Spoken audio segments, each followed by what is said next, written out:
Good evening. I'm Jason Ward from MakingStarWars.net. This is my sketchy friend Rob. Who's that Taco Bell? Why? We don't know, but maybe it will tie in. Maybe it will make sense. I don't know. But anyways, today we're doing a UFO show. Not really talking about Boba Fett or spacemen. Maybe talking about spacemen, but not talking about Star Wars spacemen. So yeah. All right. Should we just get into it? Should we just go right into it? Just get serious. I drink my Taco Bell coffee from a mug. Hold on. Yeah, you have to burn yourself, like at the McDonald's thing. You have the case misrepresented.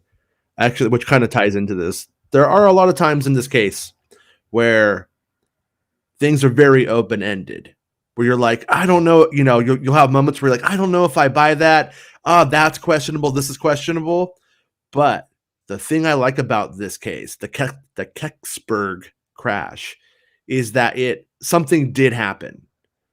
Just like Roswell, something did happen. And did government, secrecy, it being the mid 60s, did that attitude just kind of play in and make it worse? Make a small cover up worse, or did something actually happen? So, or was Miley Cyrus high the whole time? We don't know. She was definitely high the whole time. By the way, she may have been phasing in between timelines, but weed wax. All right, so this takes place December 9th, 1965 at 4:47 p.m. A fireball ignites the sky, crossing over 4 states: Michigan, Indiana, Ohio, and western Pennsylvania. The object's descent finally halts in the woods of a tiny hamlet called Kecksburg. The fiery object was also reported by citizens of 6 U.S. states, including Canada, Windsor, if you're a Canadian and curious. Looking at you, Johnny. So it's a pretty, it's a pretty big event that goes down. And I resized my screen tonight, and it's going crazy. What a mistake! I shouldn't have tried something new. It's like when you go to Taco Bell. Don't try what's new. No idea how excited he was about resizing that screen right before we started. The look of hope, and then just watching it all go away within 5 minutes. I really, really believed in myself when this started, and now I'm crashed. That's how I felt about the script to episode 1. me and Johnny watched the beginning documentary, just hanging out on the internet, and we kept saying, hold on. I wanted to be there. Mm-hmm. I wanted to be there. Remember cool. No, it's good. But we just kept saying, I'm a tech guy. Every time we saw George Lucas, I'm a tech guy. And then there's this point where he goes, virtual directing. And I'm like, oh, Rob needs to do that part. Do you know how many times I've watched that documentary? Anytime, first off, anytime I'm feeling really low career-wise, I put on the Sweatbox, which is the Disney documentary about how they started with this epic film about Mayan cultures and ended up with Emperor's New Groove. And it's just fucking great. I love watching corporations make $100 million mistakes. But my second favorite documentary is episode 1, the beginning. Yeah. Right. All right. So, anyway, that's the line in my head. When I went like this, I was like, I think it's going. How is it? Oh, now, Jason. Yes. I am seeing the L signs. Like if someone made this up. It may be aliens actually calling us losers. That's my theory. I'll also take interdimensional beings calling us losers and lizard people. So this is the map. I think I pulled this off of the episode of Sightings. Remember that show? Sightings? Wait, really? I love that even more because it's definitely like in 91, 93-ish at the most. Yeah, this is when I first learned of this crash, was on that episode, and I was like, this sounds more interesting than Roswell to me. It looks like the route General Schwarzkopf would have taken from Canada to Pennsylvania. Yeah. To Kecksburg. All right. All So I'm right. going to pull up a map that we'll be talking about on the next part. Okay. So what happened? What happened? So we're going to cut over to, so we have it going, we have the object falling from the sky. It's seen over several states. People are reporting it, thinking maybe, it's a plane crash, maybe it's a UFO. Nobody knows, but they're like, we need to contact the authorities, and that's happening across several states. So an event is happening. That part is for sure. Oh, and one last thing. Over the years, there's been all these like things about it was this or it was that. I followed all of those down, went down most of those rabbit holes, and they all end up being debunked over time. So if you want to be the contrarian who hears this say and then wants to like debunk it like 5 minutes later, just so you know, most of the things like NASA got involved. Anyways, getting ahead of myself. So Owen Eckler is a 13-year-old boy, and he's playing baseball outside at the time. He looks up and he sees, quote, the predominantly green glowing object with wisp of yellow, purple, and orange colors darting across the sky. So it's like not now, quite. To be fair, I went to basic training in Fort Knox, Louisville, Kentucky. September through January, February-ish. It's through January of 98 to 99. Right. One time, so when you get in trouble, like we were doing PT, physical training, we were running, and we weren't really acting very motivated. So they dropped us in the field and had us do sit-ups or whatever. And I'm looking up at the sky, and I saw meteors, and they have like these green, like tails to them. Yeah. So right. like, all right, like I don't know if that's a shit. I mean, I definitely saw meteors, Right. It's the same thing, but yeah, well, it definitely, hundreds of people saw this, if not more, you know what I mean? For what it's worth. And earlier in the day, one thing I don't really get into too much in here, earlier in the day, a Russian satellite had gone down, but it went down in Canada. So that was what everybody went to. Oh, it was the Russians. It was that. It wasn't across 4 states, and across 4 states, and turns around. Yeah.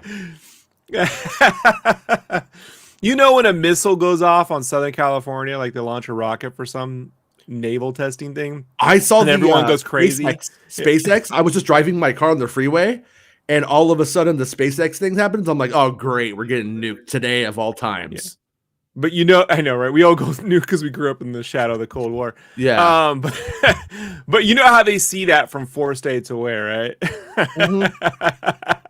Right? I mean, 4 states away, they're reporting the same missile trail from like Nevada. Sure. Sure. But what makes this one interesting, as our friend Peter Griffin is dropping here in the chat, the object, by most accounts, did not go straight down as like how a falling object would. Most people who saw it in the sky, especially in Pennsylvania, say that it turned and it changed directions. And that is a big part of the story that's oftentimes overlooked. And I think we tend as a culture, only now when you get down to it with like movements like Me Too and stuff, are you seeing like victims being believed for horrendous things that happen to them in real life all the time. But that logic still applies to the people who see UFOs and stuff like that. Nobody believes them. And I'll get into it a little bit. The town gets torn apart by this, by the way. There's like families, like brother-in-laws, like who are like, you're lying, you're making this up, and the guy's like, I'm not making it, and it totally like makes factions in the town by the 1980s, where there's the believers and the non-believers. But anyway, I wonder how they're handling COVID right now. Yeah, I hope okay. I hope okay, but you know what I mean. Like I wonder if it's skeptical country, Yeah, where it's at, it's kind of hard to say too. The object was witnessed by hundreds of people who telephoned the authorities. So the Post-Gazette is like the main paper. The Post-Gazette writes, John Hayes was 10 and playing, this is more, this is a modern piece right here, but John Hayes was 10 and playing football when the object landed. Despite the fact that his family lived nearby, he did not see it. But quote, when I went inside the house, my dad had the radio on and they had that something crashed in Acme, he said. Then mom was looking out the window and said, it's not Acme, it's right over there. Look at the cars out across the hill. There was activity all over the place. So the beginning of this really kind of in a weird way reminds me of the 1953 War of the Worlds film, where like you have the meteor comes down, but the little scoop capsule and the aliens in there and the ships in there and stuff. But the whole town shows up like, hey, gang, something's going on down at the crash site. And everybody just shows up. Like this kind of happens. That's the Phil Hartman SNL version of hey everybody, something's going down at the crash site. And then they go there and it's a ravaging alien. It's just murdering people. Yeah. Like two things are gonna happen. They're either just gonna get there and get ravaged by laser beams, or they're gonna have a dance party with surfboards in the background and bikinis. But is he in Mars Attacks, Phil Hartman? I don't think so. God, he should have been, shouldn't he? But so anyways, so people look down, they see all the stuff's going down there. So both Canadians and the US forces were tracking the object. Later on, Canada admits that the US doesn't for a very long time. And they never actually given any more data over about much of anything, which is per the course for the US. Headlines in the area called it an unidentified flying object. They called it, they wrote it out. They didn't say a UFO. They weren't trying to make you think of a flying saucer. They were being actually like technical. So the first, all the stories hit, an unidentified flying object flew over these states, landed here, blah, blah, blah. Well, by midday, the tune completely changes. The very next day, tune is completely different. So it changed to flying object plus search equals 0. It's like one of the ones that I saw. But when they're relying on math for headlines, that they're trying to take a spin, or they might just be writing for Making Star Wars. I think I did that recently. Snarky. Yeah, I think we did one of those on the show. But this doesn't ring true of the empirical evidence then or in recent years. And Project Blue Book also said nothing was found that night. But remember all those people who ran down to the Phil Hartman's crash site to see what was going on over there? Yeah. So curious neighbors flooded the impact site. One guy I saw, I think it was on sighting, said no wings, no tail, no rotors, no windows, no doors. It was just a 12-foot long metallic object partially buried in the dirt. And the object was shaped like an acorn and made of metal. The metallic acorn had hieroglyphics all around the bottom of the object. One guy said it was like Egyptian writing, but backwards. So we have a little bit of how would he know what frontwards Egyptian writing looks like? The bird is facing this way, the bird's facing that way. What? I'm just it's 1965. How? Yeah. I just so happen to be studying Egyptian hieroglyphics, and this looks like it, but backwards. Okay. Yeah. It was gobbledygook to him, essentially. So what I'm trying to say is King Tut was flying spaceships, man. But hey, we're still a year away from the Batman TV series here, so there was no King Tut on TV even for him to pull from. Good point. Yeah. No. That interview when he said that, I think that was said before then, but the interview that I pulled that from was probably in the late 90s. Okay. Yeah. But rumors of the military showing up at so all the people are down there, and there's rumors. People are talking hey, the military's coming. Military's coming. Everyone's like, whoa, what? And so at around that time, volunteer firefighters arrived on the scene.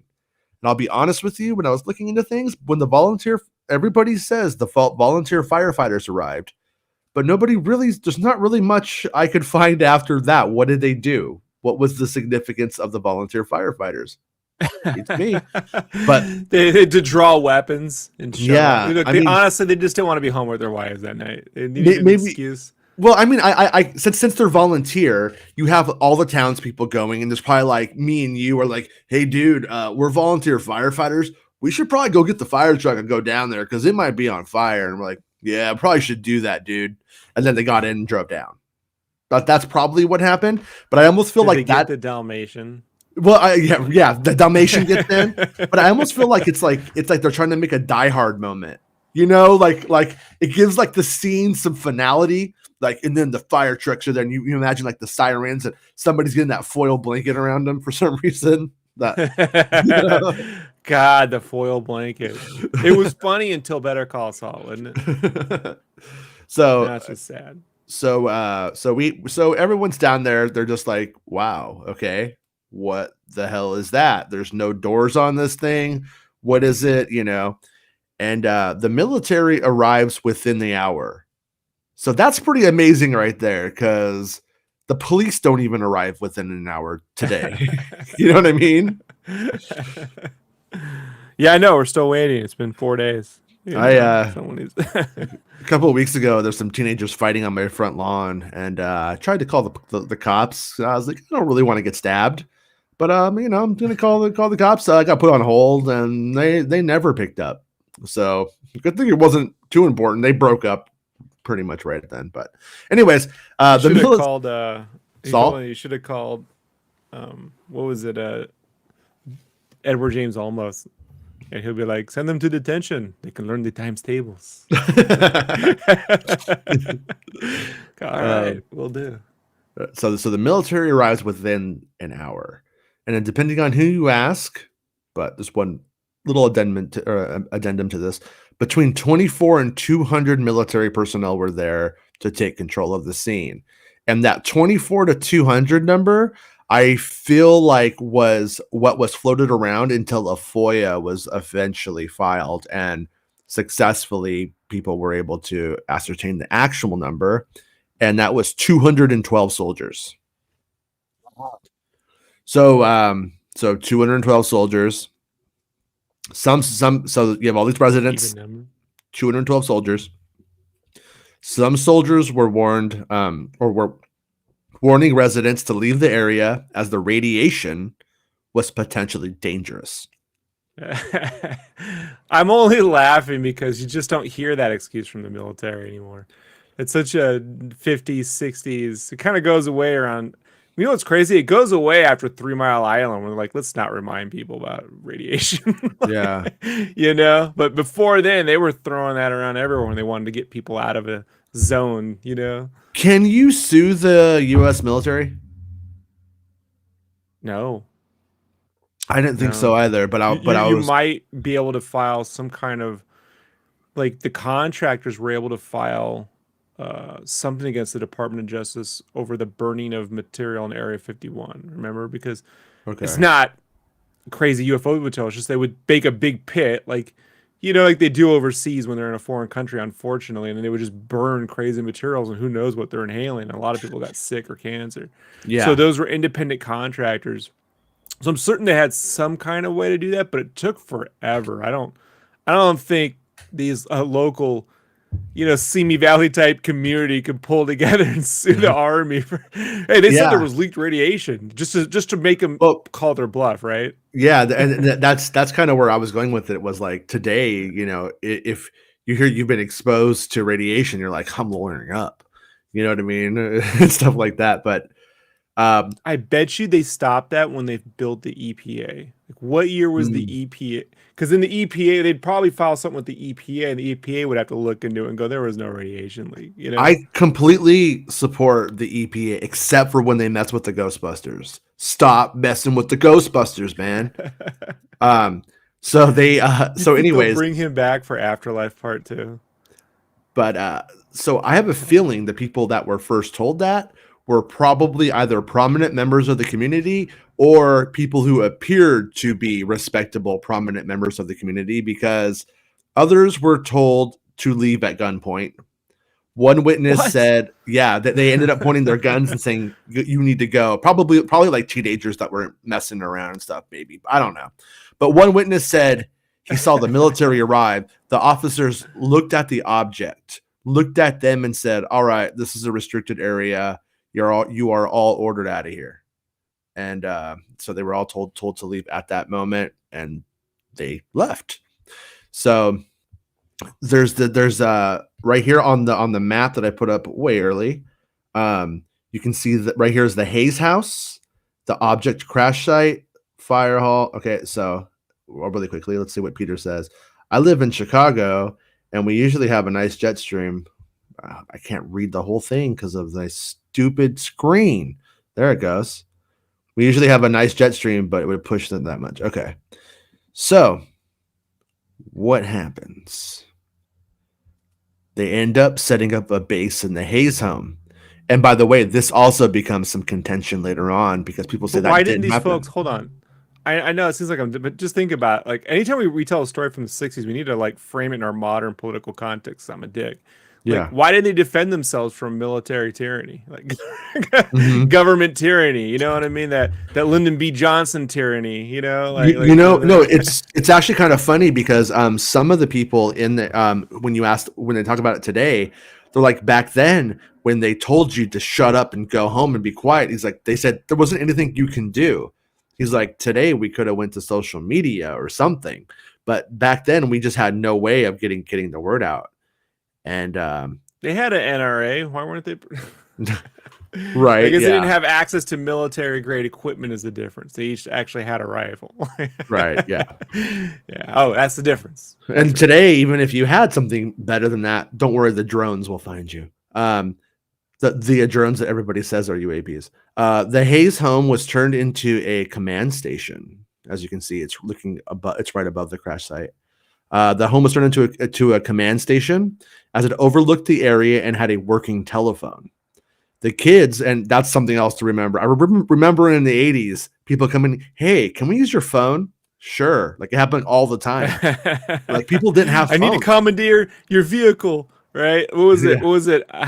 So I married an axe murderer, right? When I need to commandeer your vehicle. Oh, fuck, I know. Is it my favorite underrated actor of all time, right?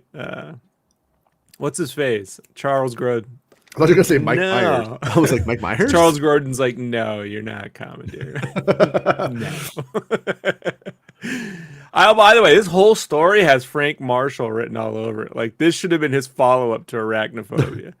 Right? Like, 100%.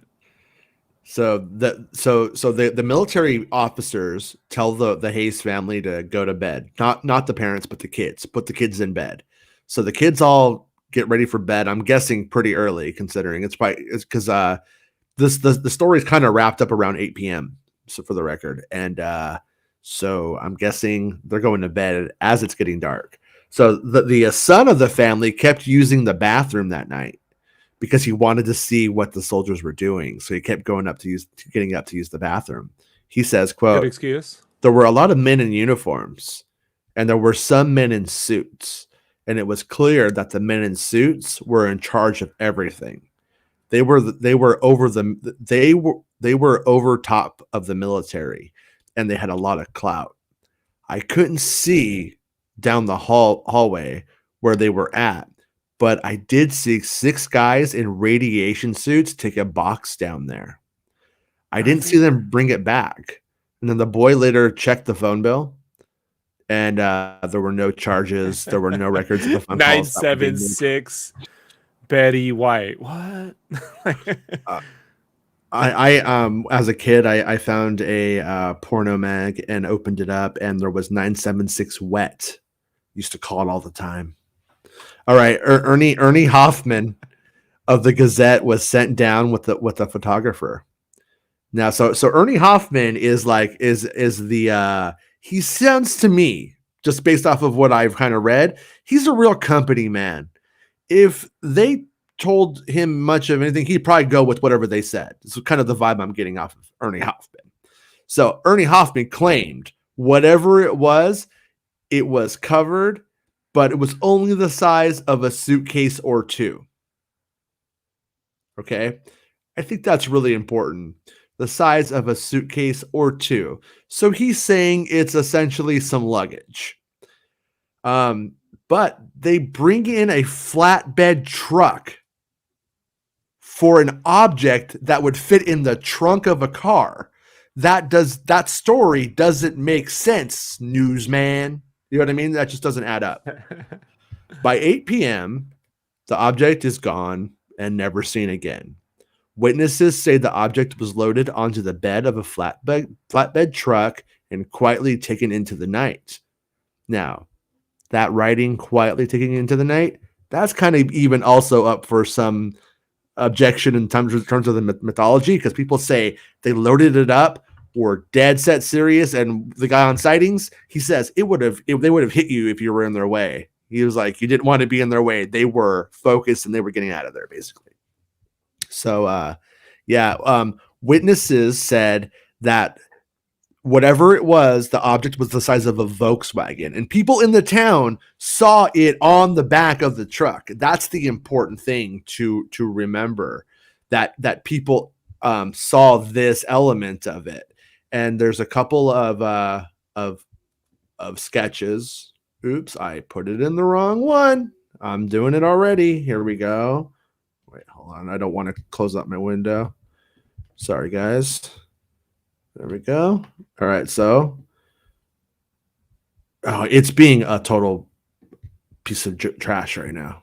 I gotta be honest. Come on. All right, there we go. So this is one of the observers' drawings of it, and it's pretty. It's clearly not a piece of luggage, unless that guy is dating Queen Amidala in the Phantom Menace. That is the scene we need where, like, but I can't leave my luggage. And then, Obi-Wan's gonna, like, come on, yeah, because for real, this is necessary. Yeah. So no, it's the bell. It's a Taco Bell. It could be an intergalactic Taco Bell. That's what I was thinking. It could run for the border. Yeah, it definitely most likely is a Taco Bell. But so this made over the years has made a lot of people think it's the Die Glocke machine, the gravitational time machine made by the Nazis. And the bell, that's what I was thinking. The Nazi bell was what I was thinking of. Like, I remember that story. Oh, the Nazi bell. Yeah. It's been a while since I heard about the Nazi bell, but that was a story. Yeah. I mean, it might be Indiana Jones, right? We're talking about that. It might be the new Indiana Jones movie. Here's another sketch by an observer who saw it, and this is a sketch of what it looked like on the back of the truck from one of the person. And I don't really know what this means, but this was, I guess, given over as a signed affidavit to move on. So when they say that, does that mean, and it's like, filed or something, does that mean if you're lying to them that they could go after you for wasting their time and money? I don't. People took signatures and sworn statements very serious in 1965. Yeah. Or is it just some bullshit? Well, he put his hand on the Bible, therefore he cannot be lying. That's why you can tell all of our election stealing schemes were conjured up by Roger Stone, because he's from the 60s, right? He's like, no, we just get a bunch of people there to swear they saw it and swore and whatever, and we got to sit down. Everyone will buy that shit. Nobody buys it anymore. Like, ooh, I get sworn emails from PayPal every day telling me to send them money to India. This also looks like a crazy alien chub. I'm just saying. All right, so that's the hieroglyphics that he saw, right? It may be the least gifted Voltron of all time, and just decided to just blow himself up, and the only thing that was left was what he wasn't that gifted in. Anyways, so the military, they arrived. Those guys have all the clout. Ernie Hoffman of the Gazette sitting down. He's like, "Oh, it's just a suitcase or two." By 8 p.m., the object is gone. People in the town were like, they took something a out of the mother-in-law's suitcase, perhaps, to make yeah, to make a misogynistic mother-in-law joke. like a 1960s sitcom. Well, since we're there, hey, well, get your mom's luggage. It's just a briefcase, Fred. And it's like, hey, I'm from the Gazette, and I wouldn't lie to you. I was using 1960s sitcom logic. It made sense. All right, so Hoffman. So then now we get to Murphy. So Hoffman seems like someone who would play ball. However, John Murphy wouldn't be so lucky. You see, Murphy was a radio man. WHJB, in case anybody wants to tune in and listen. I don't think you can anymore. Murphy arrived and took photos of the object. And he's like, "Oh, I'm a radio man. See, I got a big story here." That's what he's thinking. Right. And I assume this isn't one of those like old, like with the big, like it's probably a decent camera from it's the 60s, right? It's 1965. I'm just pretending like he's from the 30s because why wouldn't he be? I saw Get Back. The resolution's amazing in the 60s. Thanks. You know what I mean? Like it's on film. It looks great. Well, we maybe if we ever find Murphy's film, we'll get Peter Jackson to run that little algorithm on it, and we'll see what's on it. He wants to for UFO footage, right? You would think he has so. To be a UFO guy. Right? I don't know. I mean, he has facial hair that looks unwieldy sometimes, so I think anybody with that loves UFOs. That's just what I think, though. He has to. What if he hates UFOs and he has all this technology that can help us find it, but he's like, no. What if he was abducted and he just hates them? I hate him. So they made me wear shoes, and I don't wear shoes. All right. So Murphy, he's the radio man, right? He's down there on the scene. He's like, he's not saying this is two suitcases, by the way, not at first. So Murphy is down there and he starts talking to the military guys, and they start saying, "Yo, you can't be here, you can't do that." They start acting like all weird. The story's it's contradicting itself as it's unfolding, and he's like, "This is a cover up." He's like, I don't know what's going on, but I know it's a cover up. So Murphy starts bragging to all of his friends, though, because it's 1965. He still trusts the government, you know. People really like when I think Vietnam and the U-2 spy plane is always when that the U.S. government lied to its people about the U-2 spy plane that went down in Russia. And that's where you kind of start to see people start to go, I don't know if I trust the government anymore for the first time in a long time. And but we're still in 1965, so people just don't really think anything's going to happen. And so he's bragging to friends that he has the story of a lifetime. Is that that's how the story goes? And photos. Yeah, and photos. The photo. Now this I'm interested in, because if it was total bullshit, why would he want to run it in a paper? I mean, this is when the people took the news serious. Right? Right now we actually have the paper going, nothing to saying it's a UFO, and then saying nothing to see here.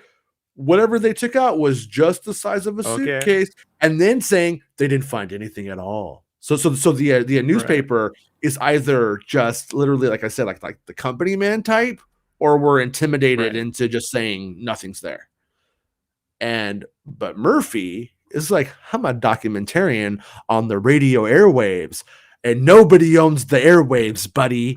I'm going to bring the truth to the American people and the world. So this guy created Coast to Coast AM, is what you're telling me? Yeah, he would have been a caller in. God damn it. 30 years later, Heaven's Gate, right? 40 years later, Alex Jones. It all starts here. Can you guess what happens to Murphy after he brags to his friends? He gets fired. I've heard that happen, but I couldn't get that part confirmed, by the way. Okay. For what it's worth. There's a little bit of mythology going on with some of the Murphy stuff. I'm not entirely sure who to trust, who to believe in, without having done any first-hand research where I actually interviewed anybody. I'm a little bit at odds with some of it, but one story does go that Murphy's career suffers and he loses his job. His life falls apart in the aftermath of this. But he's visited by the Men in Black, and they come in, they take all the photos, Allegedly, they threatened him.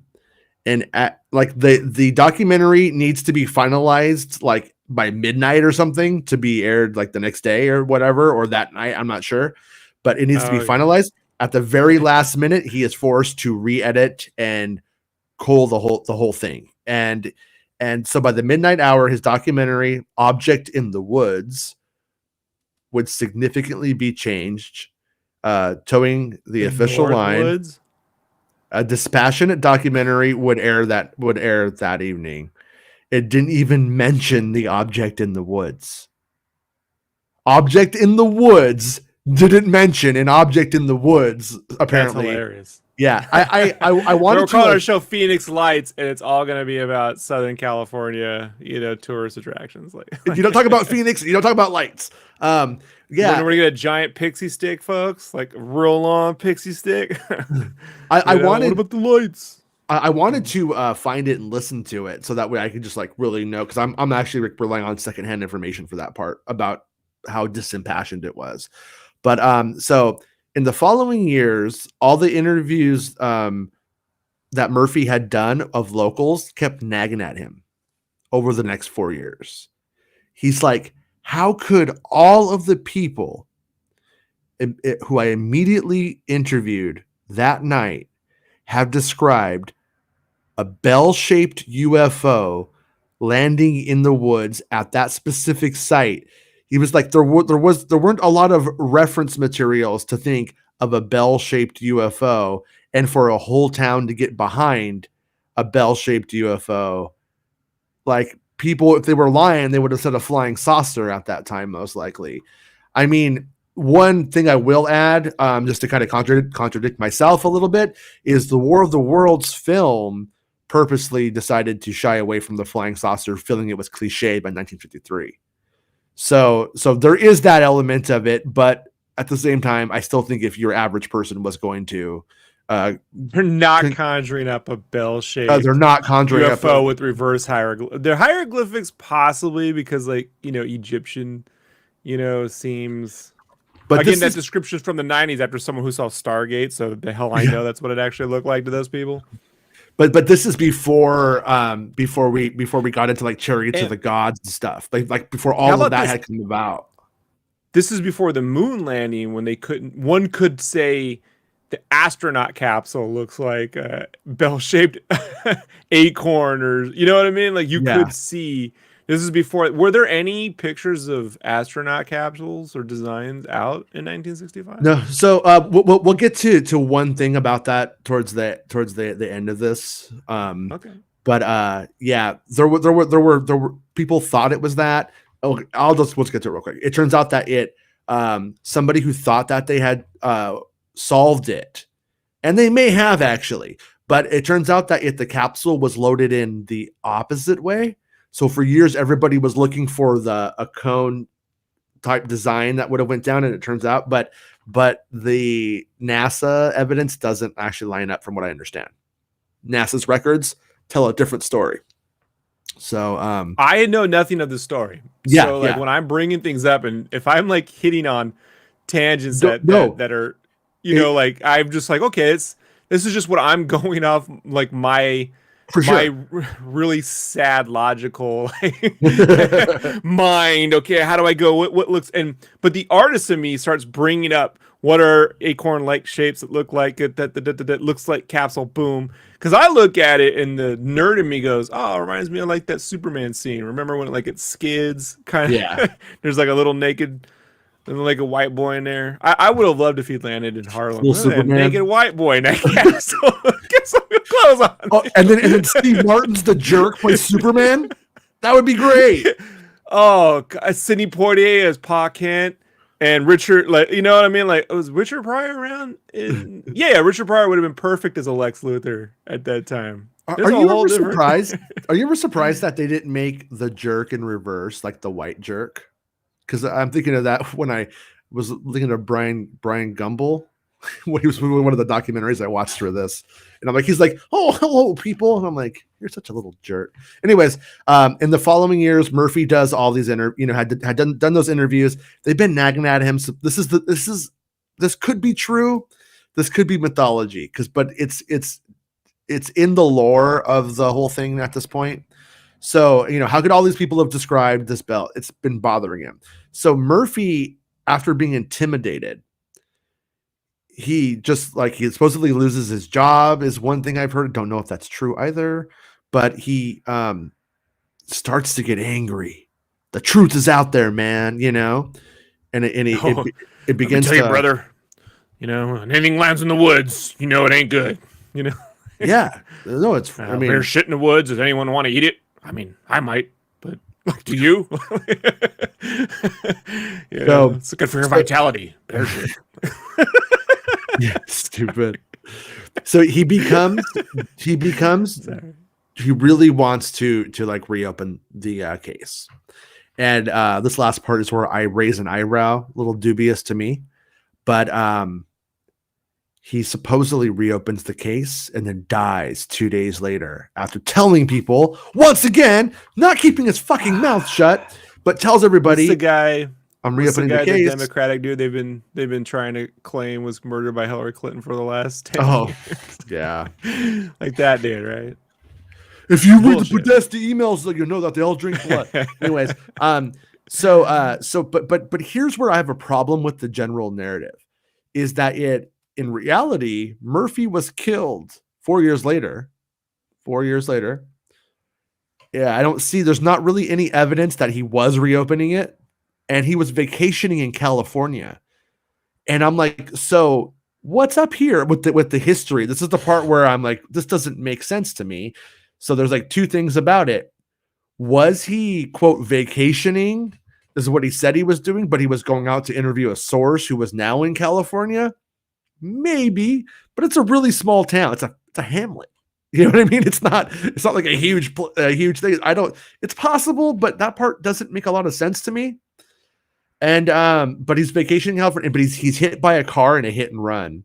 The car as he's crossing the street. Hit and run. That's it. The end. The woods, so they're drinking, right? So well, no, this is in California where he gets hit. Oh, well, it's California, so they're drinking, right? This is the '60s, man, when they didn't want to wear seatbelts, right? Right. This is the Easy Rider days, or pre-Easy Rider. And that's why, like one of the sexiest parts of the story is you have a ufologist who is killed doing an investigation. So that's fun. But at the same time, he's in California, not where the event took place, not interviewing anybody who we know related to the case. And wouldn't it just be easier to kill him where he's at? Because you know what his daily routine is, instead of waiting until he's on vacation and he's just crossing the street to buy some smokes. That one's I think it's a lot harder to kill somebody on vacation. Bob Lazar didn't go, I had to wait till I went to Florida, and then they came at me and with the AK-47s. Yeah, they didn't get Bob Lazar when he was at Disney World. He wasn't at Disney World when they got him. He was at his house. Yeah, we were on Autotopia, and then they came out and they got real scared, and I ran into the people mover, and it was a really slow chase. Really slow chase. Yeah, so where did it go though? And I jumped ahead a little bit with his death because that part was fun. But where did it go and what was it? So by most accounts, it was taken to a hangar at Wright-Patterson Air Force Base in Dayton, Ohio. And one newspaper claim said that there was a body. Now, this claim right here, I find just to be totally dubious. I don't buy it and even a little bit, but I'm including it because it's fun. And just because it had 3 digits and lizard-like skin. Yes. Yeah. So and we've been flying their yellow flag ever since. But the only thing I wanted to add about that was, remember how the newspaper reporter said that it was the size of the luggage? What if those were the alien coffins? Remember at the Roswell crash? They wanted children-sized coffins? I know you told me not to look into the story before we started, and I promised I wouldn't, but I had to do it. I had to inform myself. So I actually have the photos from Wright-Patterson. Yeah, I do. I got them right here, actually. Here, okay. I'll load them up here. Okay, yeah. You load them up, and I'll barf them up on the screen. Right, there they are. There. Wait, have you shared it yet? Oh, behind you. I see. They're behind me. I'm just going to load them up behind me. Wow. Right? Yeah. That is the quality of the alien autopsy footage. This looks real to me. Yeah, it's crazy. Wow. Right? Yeah, we have a few here.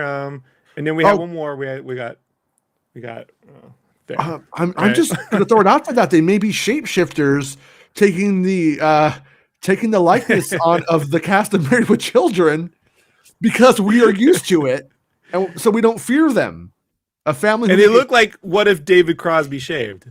And they must have known about Cosby. They're like, don't take Bill Cosby's form. That won't last long. He was in that spy show at the time, right? I Spy, so they know. They knew it was. They're at the Playboy Mansion. They knew. Yeah. So in the aftermath of the case, we have the town divided: people who believe, people who don't. And initially, it was thought to be a Russian satellite, Cosmos 96, but NASA confirmed that it went down earlier that day in Canada.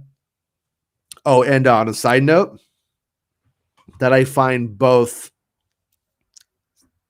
per the course of NASA, excuse me, but also questionable.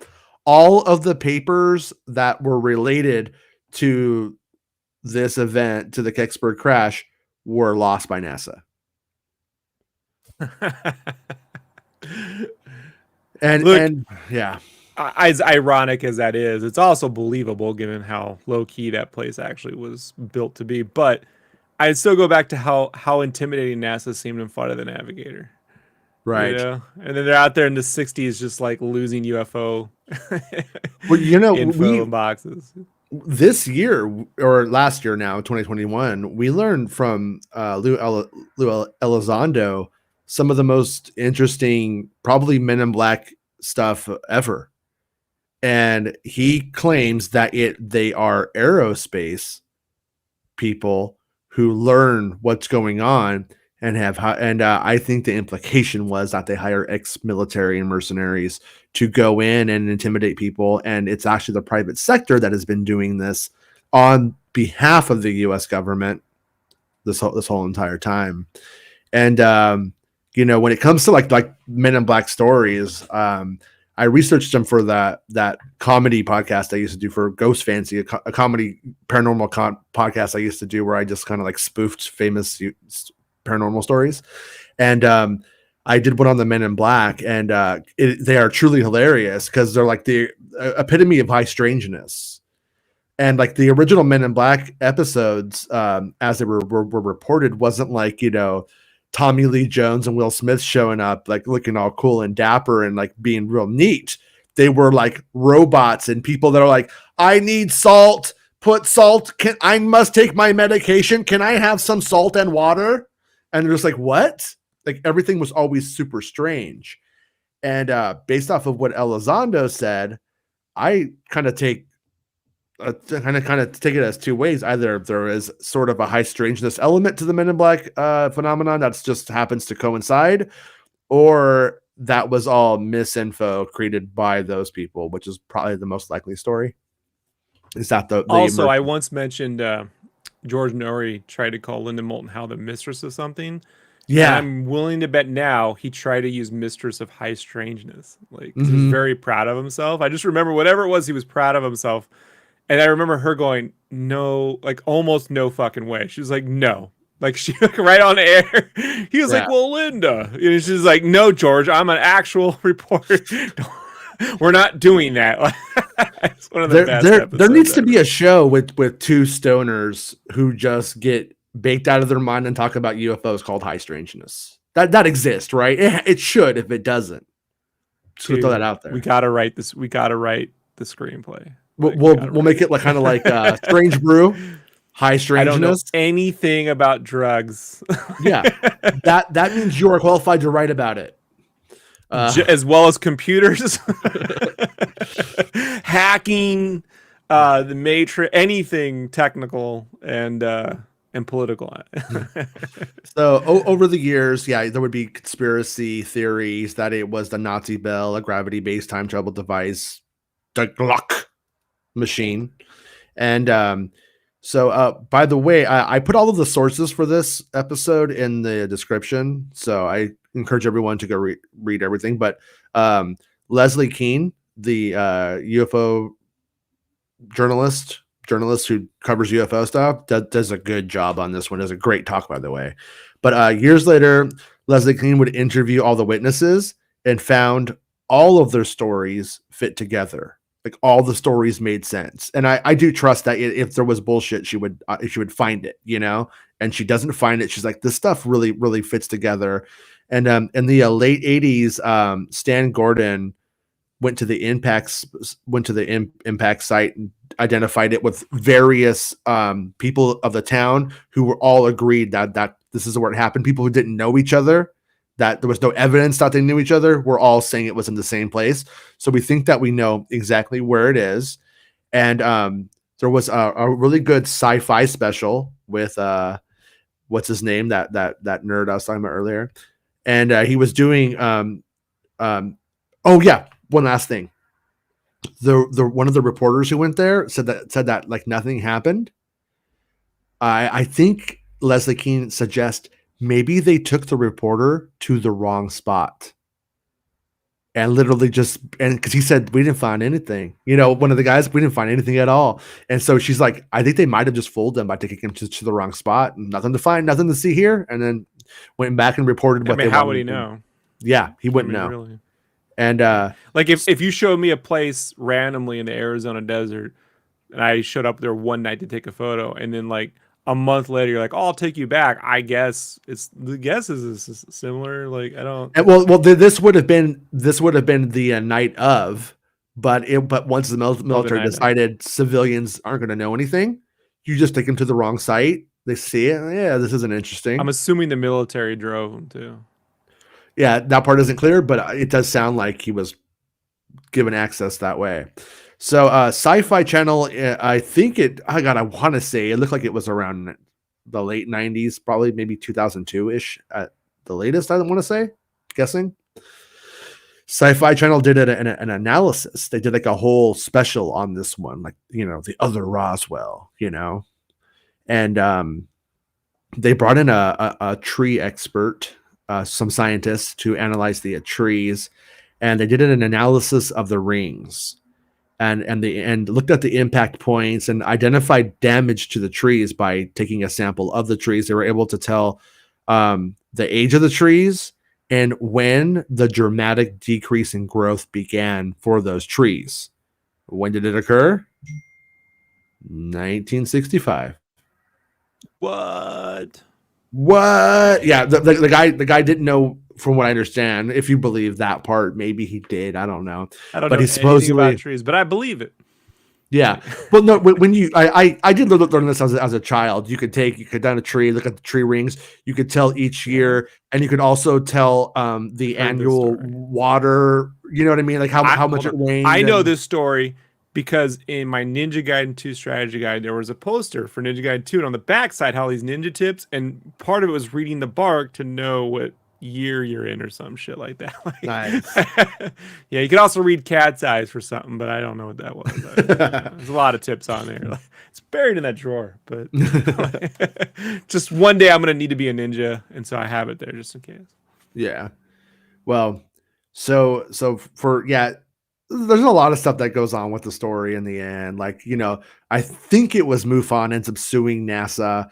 NASA has to like find the documents, and some stuff comes out in a FOIA. We've seen how organized George Knapp's office is. I wonder how organized NASA's bunker in Florida is pretty organized, right? well, didn't they like lose the moon landing tapes and record over them with other stuff and all kinds? They gave a NASA rock to another country, and it turned out to not be a moon. Like, NASA gave a moon rock to another country, and it turned out to not be a moon rock at all. Was it great? Was it about the size of a Volkswagen and bell-shaped by any chance? Buzz Aldrin was like, it wasn't reverse hieroglyphics, it was a fortune cookie. I ate half the UFO on the way to Czechoslovakia. Don't, Buzz, stop eating it, man. It's so tasty. But Oh, and one last little bit of information that might make you believe it or not believe it, but Louis Elizondo had never heard of this one, and I don't know if that means it's more likely to not be real, as in the sense that we're not talking about it there, or it's just something he didn't get to, just never heard of it, or maybe he just couldn't talk about it. I don't know, but he never heard of it at one point when I saw that it was brought up to him. And so a few years ago, the Post-Gazette, the same paper from the area, from Kecksburg, did a debunk on it, and they think that they solved it. Basically, the size and shape appear to be similar to the Kecksburg UFO, and that's so it includes the GE vehicle. It's like a GE vehicle. It had 4 jets, which would explain the controlled turning descent that witnesses described.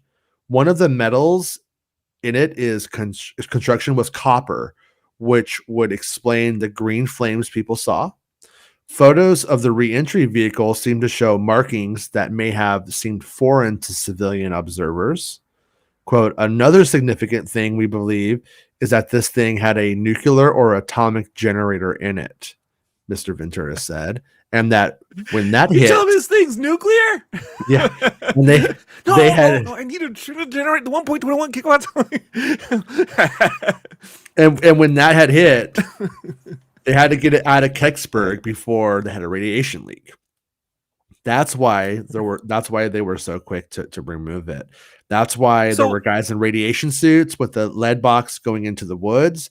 They had to get that and make sure it was not leaking before they drove it out of the turnpike. But has there ever been a report of a copper UFO though? Like they all seem to be metallic of some kind of like anodized or off brush, chromish steel or something. Like cool. I've never heard of copper before. Yeah, I feel like I have heard of strange colors, but they all said it was metallic for the most part, though. Just that it was metallic. But yeah, I mean, but that is the best terrestrial guess that I could find, and that this might be the dumbest question I've ever asked on the show. So now that no one's watching, I'll ask it. When they put up an atomic clock into space, it's not actually atomic, right? It's not like nuclear materials go into that clock or nothing, right? Like I know. All I'm I know stupid, but is I had an atomic clock in the front room, and it was always losing time. So I don't trust atomic clocks. No, because the idiot kid in me, and it's still back there. That's how I keep drawing the funny cartoons. The idiot kid in me goes, what if the Russians put up an atomic clock and they dressed it up in like hieroglyphics, so if it crashed in the USA, it might look all like a UFO, but really it's their atomic experiment, or like a nuclear powered satellite or something. Like, yeah. This story, it's one of those stories where you have the government most likely doing something completely, being secretive about what just happened, and maybe with reason, but they may have just gone and made it all worse. That's Krishnikov's like, we lost the sword at land. Kyrgyzstan. Wait, here? No, there. Oh, fuck them. I don't think it's aliens. They're stupid. Yeah. They got LBJ in charge now. What the fuck do they know? but this one it seems to live on and to come up pretty much every so often, because so many people saw it. It was viewed across in so many different places. The government did show up with 212 soldiers. They did remove something. The media said nothing was removed, or they said it was about the size of a suitcase. The official story is nothing was found. NASA denies it. Then later on, NASA starts to help, I think, Leslie Keene. And which, by the way, everyone should watch her talk, because it really informed a lot of this. And she seems pretty convinced that something did go down that night, and I am too. And the whole thing is was it that nuclear? Probably was, but I don't know. I still think it's kind of up in the air, and the government's never been able to corroborate the debunk or bothered to, as far as I know. That's pretty weird, right? I mean, and I mean, look, it's a cool story. I always wonder, like, if stories like these are best suited for dramatic, serious, like the Close Encounters reinterpretation, or the highest, strangest '90s Jim Brewer, Dave Chappelle, like, or both, like whatever. But yeah. I mean, '90s Jim Brewer, not the crazy MAGA fucking psycho we got now, but. Yeah, it still kind of works. Touche. I guess him and Chappelle now could do. Well, isn't that weird? You could take the same guy, two dudes, in the '90s, and get a completely different movie than you get today from the exact same two dudes. Like, true. Yeah. Crazy. And both getting canceled for two different reasons. At the same time, it's like hey, finally, when you have a free market, that's free market decisions. Fuck them, no, I mean, Jim Brewer refuses to get vaccinated. It's like, fuck him. Sure. I haven't really followed the Dave Chappelle thing, so I'm not really qualified to talk on it. But I do think, I always think. Sorry, go ahead. No. I just feel like my sense of it being pretty uninformed is that people want to shut down the conversation that needs to keep on happening there between Dave Chappelle and trans community. And if they just shut it down and nobody he never either understands their point of view or whatever, then you just you don't get anywhere. It just closes it off. It's worse. And I do think it's good. It is good though that they're talking about the trans community, and that Dave Chappelle in a weird way is helping that. I don't know if that's by design on his part or not. Very weird way. It's very weird. I couldn't have predicted I just that go one. I just go on the whole, like, look, when when people say you're wrong, even if you don't feel like it, you don't have to come out swinging. You can go, look, I didn't mean any offense. You know what I'm saying? Like I don't fully understand. I still don't get, but I'm not trying to like belittle people. But then it turns people sometimes they want to take a swing at something, and if people swing back, then like, hey, that's a fight you wanted to continue swinging at. I when I was younger, I was more of a hothead. Like if someone at school was like, Rob, you're getting real like amped up about something, I would get more amped up. Now I'm like, well, you're probably right. I'm probably being a complete douche about this. Like I should just I'll get back to you on that one. Whatever. So no, but the Brewer thing is outright vile. Yeah, that one is. I really think so we don't have the data on this now, but I would like to look into how many cases of copper like UFOs there were. That's the one that strikes me the most. Were there copper satellites? Were there copper, like what copper things can we associate with space travel? Well, if you follow like all of the debunks over the years that were going on, you have a ton of people saying it could be this and it could be that and this Russian thing and all that kind of stuff. And like on sightings, he thought it was at the end, which I think was debunked, but he felt like it was definitely probably a Rush. The scientist that brought in at the end thought it was a Russian piece of technology, and the whole reason why that was relevant is, if that was true, was because it had a heat shield, and that heat shield was going to tell us exactly, like it would have had their latest technology in it, which would have told us about their nukes. I don't know if they were they ICBMs at that time, were they called that by that point? I don't know. But whatever their technology was, it would have told us everything about what their nuclear technology had and what it was using. I'm inclined to think it is Russian for a couple reasons. And like one, when someone from the remembers something from the 60s is backwards hieroglyphics, I'm like, go look at the Russian alphabet. Yeah. You know, like to some dude from the Midwest in the 60s remembering a 30-year-old memory, I could see that. One. Right. Two, the only thing copper, well, first off, two, the atomic thing. Like, I don't think UFOs are using atomic anything. Now, there have been those cases where like UFOs were embedded into mountains and there was like an ooze or something that got people sick. That's different. But if they were able, I don't know. So I'm still of two minds about that, but I don't think Bob Lazar was ever like, and then the little ball of element 115 gave us all cancer. Yay. So Well, I don't but there are credible UFO stories of people who come into contact with UFOs and then die of cancer. People at Skinwalker Ranch, people that have dealt with that place and stuff like that are supposed, and lots of what's his name? I think Kit Green is supposedly treating people that are like 30 or 40 people that are dying after contacts with UFOs. And he's personally treating them.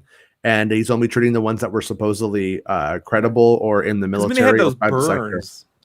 Yeah, they had those burns with like the Travis Walton stuff. But I don't remember. But look, I'm wrong on that one. So no, you're not wrong. It's worth it's all strange. None of it makes sense. Some people walk right up to the UFO and tap it, and then other people go and like they're sunburned and they have cancer. It doesn't. I run away. I keep stay the fuck away from UFOs. Yeah, you and me, we've had this conversation before. Not only do I get in the truck, I leave you there when you get out. I'm like, once you get out the truck, you're on your own, Jason. Like this ain't the Navy SEALs. Every man for himself. I have a couple. I have a couple of different fantasies of when the UFO lands in front of me about how this goes down. The first way is I'm like, what's up? And then I'm like, this dude's cool. We're cool. Let's go have a Star War. That sounds cool to me. The other thing is I get there, it's not doing anything. Nothing's happening. And I'm like, well, might as well get a good story about this. Think about Ozzy Osbourne, think about the Alamo, and I piss on it. Welcome to Earth. You get dick cancer. The cancer goes up into the urinal tract and you just get cancer at the tip. It's just on the tip. Yeah. But I've considered before that people who come into close proximity of the UFO tend to usually have an experience that goes beyond just seeing the UFO landed there. And I've been curious if sometimes some of the abduction stuff and what we can, then they were running tests on him or her. And the stories, maybe they're actually solving the curing the radiation exposure or something that some people get in those moments. Because also, like when you look at like the various reasons that they tend to, well, we should talk about that probably too. Why there's like two schools of thoughts about why are UFOs going down? Why are they crashing between 47 and in this case 65? It tends to be a thing that's happening in terms of like lore. There's credible stuff. Once again, the name drop Elizondo says that if there's been crashes, things have happened. Essentially, he's confirmed it, and to the extent that he can. And why is that happening? If this advanced civilization or secret civilization, or they're from outer space, wherever they're from, why are they crashing so regularly? And I think of it at that point, but Lazar said, he says in his original interviews when he was talking about it has that. It's crazy. He has that the UFOs have this two configurations, a Delta and an Omicron, which is hilarious given today's. I know, right? Yeah. But that what it's based on gravitational waves and in these emitters that can basically collapse gravity or manipulate it. And so but there's two kinds of gravitational waves. There's when you're in a planet and when you're out into space. So there's gravity A and gravity B. And the gravity B, because of minerals in the earth, rotation, spinning through space, it's constantly unstable or chaotic. Right. That it's kind of unstable was I think the word he used. And I wonder if these are like UFO drones, that they just accept the loss on unstable gravitational wave navigation on the planets, within planet surface. Out in space, it's way smoother because they're able to sort of, he said, like a bowling ball, you just collapse gravity and it rolls along a trajectory. Right. Well, so I wonder if those crashes are the gravity waves thing, Yeah. There's, I tend to feel like the general discourse tends to be almost an assumption that humans messing with the atom and atomic energy may have something to do with screwing up their flight paths and that kind of stuff. But we could also jump over to Tom DeLonge. And Tom DeLonge is the fun rabbit hole. I want to do a whole episode on Tom DeLonge pretty soon. The long rabbit hole. Well, he is of the mindset, according to what military people told him, that the UFOs are essentially what we've been considering angels and gods for the whole history of humanity, that they want to play and mess around with us, and that they want to see us fight, and that the UFO crashes are most likely dropping on various places on various continents to give us ideas for technology to make the fight more fun, to make the fight more interesting. And because some of these forces are good and some of them are bad. And I think like almost the general idea I'm getting from what he's saying is that they're sort of almost like psychic vampires, and some are good and that they like us when we're happy, and some like us when we're at war and blowing shit up. And that's when you got Romans seeing flying shields and shit.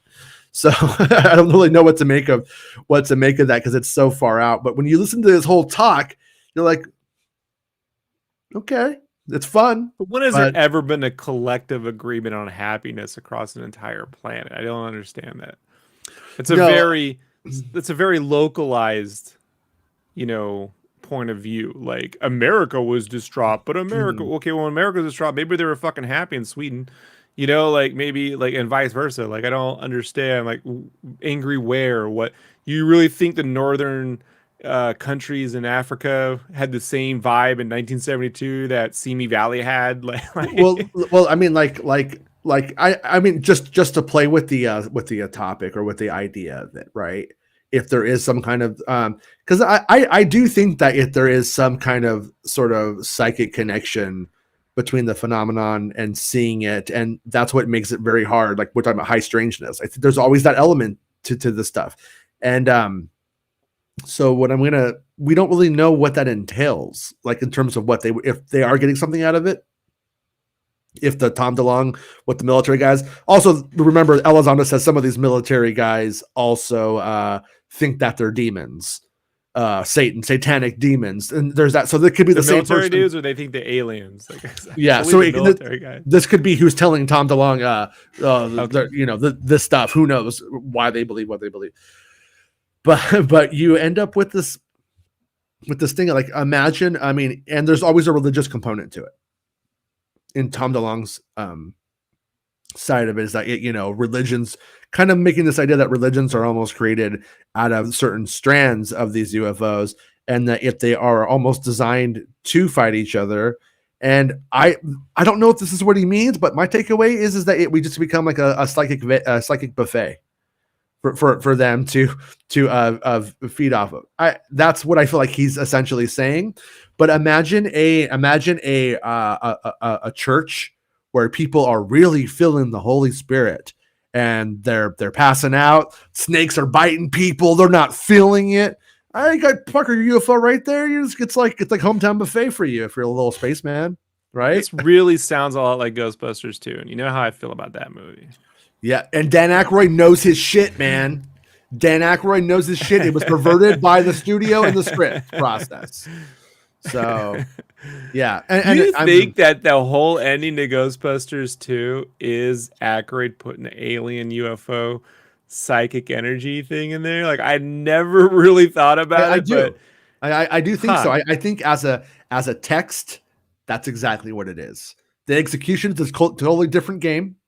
But as the thinking that said there is an ectoplasm based off of the emotions of people, of a collective unconscious of New York, and it starts to form under, it's all there, right? It's the same kind of structures we're seeing to read deep pulsars in space, right? Like, that kind of dude. Let me tell you something, man. Out of all the gobbledygook, like techno babble we've heard, like in Star Trek and Star Wars, Dan Aykroyd's technobabble in Ghostbusters 1 is the best. It is the best American crazy ass mythology like nonsense ever written. It's brilliant. It's dark. It's mysterious. It you can read into it forever. Like it's genius. Like it's really it's good. You could tell that that Aykroyd saw the humor in it, but also was completely into it. Do you want to say it to Max or should I? You say it. Trouble in Paradise. All right, sorry. But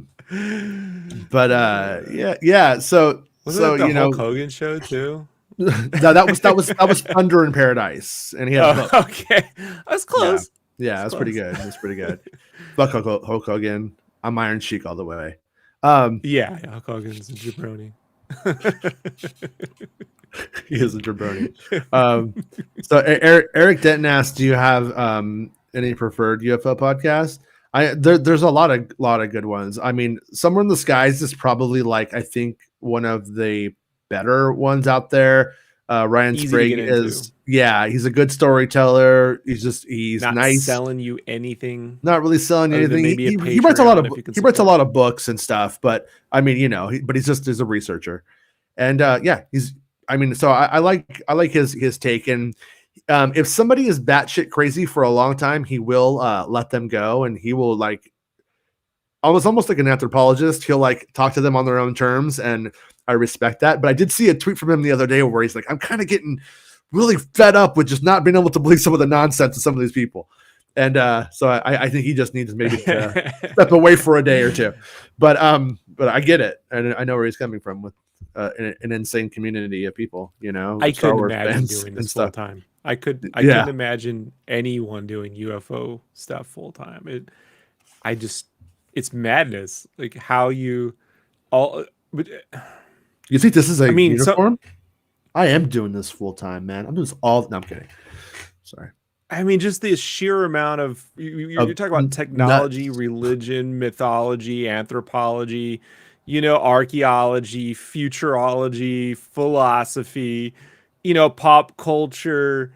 I mean, it's just too vast, too unregulated, too conspiratorial, too everything. It's too everything.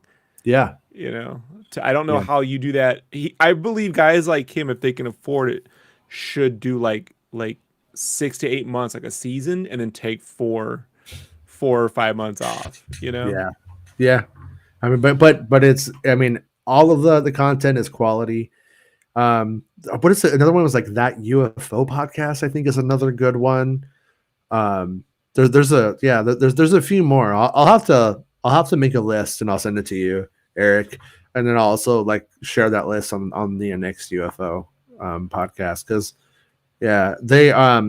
they're usually pretty good. The only problem I have with them, with some UFO podcasts, I should say, is that there's such a culture that people have been involved in for so long, they don't really fill you in on what stuff means. Like if you're just new to the topic, they're not going to bother to tell you the difference between nuts and bolts and whatever the opposite of that is. They just don't. They just assume you know what that means. And so when you're talking about a bell and I say, oh, there's that bell, and you bring up the Nazi bell, Joe Schmo listen to the podcast, like, what is a Nazi bell? What is this crazy time machine thing? That's what I try to tell you. It's so complex that guys like George Knapp, like you really, it's almost like a shift. You have to be doing it for like 30 years and have a real even keel temperament to be able to explain the backstory on things every time you talk about a subject. I could not imagine. I always go to the person who's like moderately informed. I don't want the super, super highly intelligently informed, because I feel like bias gets in the way at that point. So like I want the people who are like moderately. So if you make a mistake, no one's like discounting any conversation because you weren't 100% accurate to I don't know. And when they say 100% accurate to the facts, whatever facts they think they know, who the fuck knows happened in I don't know what my dad was doing in 1965. How can you tell me what was going down in the woods? Yeah. In 1965. Right. So. Yeah. I mean, that's kind of the problem, or I should say, like, the whole weirdness and about the phenomenon itself, is that usually when these things happen, they don't always make a lot of sense. And so, because it makes it such an easy thing just to discard because it doesn't make sense. And then you have people who are trying to make it not make sense. Like, as we've learned, I mean, there's no reason now to believe that private aerospace companies who've been involved with the phenomenon officially with the government for years, haven't been doing a lot of the misinfo on their own, because that's a huge paycheck for them. It's totally worth it to sit there and make people look crazy who try to, like, figure out what's going on, to make the Men in Black thing seem like a joke. And then when it becomes a Will Smith movie, it's even more of a joke. You know, I mean, it's even like straight. Welcome like, to Earth. Yeah, it's like Men in Black. Yeah. That's why it's just a shame, because Men in Black has that one scene which is brilliant. Mm-hmm. When he says that what did you know yesterday compared to what you know tomorrow, right? The scene that Tommy Lee Jones gives. Yeah. Think about what you thought yesterday, what you'll know tomorrow, which is like, I mean, it's like Contact, the movie Contact level smart conversation. And then it goes right into, oh, Vincent D'Onofrio's he's a roach guy, you know? Yeah. Okay. Yeah. Like, a part of me, like, whenever I've seen the Men in Black films, I think, like, it gets into the weirdness, but it takes the weirdness off of the Men in Black and puts them onto the other characters. Whereas in most of the real stories that we had from the very start, it was the Men in Black who were doing the weird shit. That's what's also just like a strange, like I said, like a strange part of it, that, and, there have, like in the Men in Black, they have that thing that makes you go to sleep, makes you, like, forget your memory and that kind of stuff. You don't really hear too much of that kind of stuff in the original stories. It's mostly just like, what did you see? And then this is weird. They're like almost robots. But I started to wonder if because like there were all of those like things like where they went around New York City giving, like, people in New York City LSD through like aerosol cans and stuff. Like the CIA was doing that kind of stuff. And I kind of wonder, like, if the thing from Men in Black was actually, here's your LSD. And they were just like making people trip out. And see, then that right there is why I'm like, I wish someone like Taika Waititi and like Dan Aykroyd to team up and do like a Men in Black series that goes back to the 40s or 30s or even like in the 1800s. And you take all these crazy stories and you create a mythology like the way that Michael Vaughn's created like a Kingsman mythology, but more smartly written. But I like that idea that initially, what if it was LSD that becomes this other thing, like the first, they're like, yeah, we're hitting him with LSD. Still see all sorts of shit. And I really wouldn't be surprised if that's actually what it ended up being, to some extent, something like that, I mean, when you look at the experiments that they were doing and why were they doing it and what they were willing to do. I mean, even like crazy shit like MK Ultra and stuff like that. You're like, yeah, who knows what was going on at that time to those people. And if they were a private company at the end of the day, I mean, they were just essentially hiring mercenaries, probably fresh out of Nam half the time. And they probably were, it was probably like the equivalent of hiring the Hells Angels to be the security at your rock show. You know what I mean? In terms of going out there and getting your UAP materials or whatever. I filmed that documentary, actually. Yeah. I was there, and they called them the Lizard People Gang. And they were big yellow jackets. They were the yellow jackets. You did film it. Yeah, but it's true. Yeah. So and then anyways, before I we killed a man with a trident. I don't tell anybody about that. I didn't actually film that one because this statute of limitations. Get it? Trident. Stupid.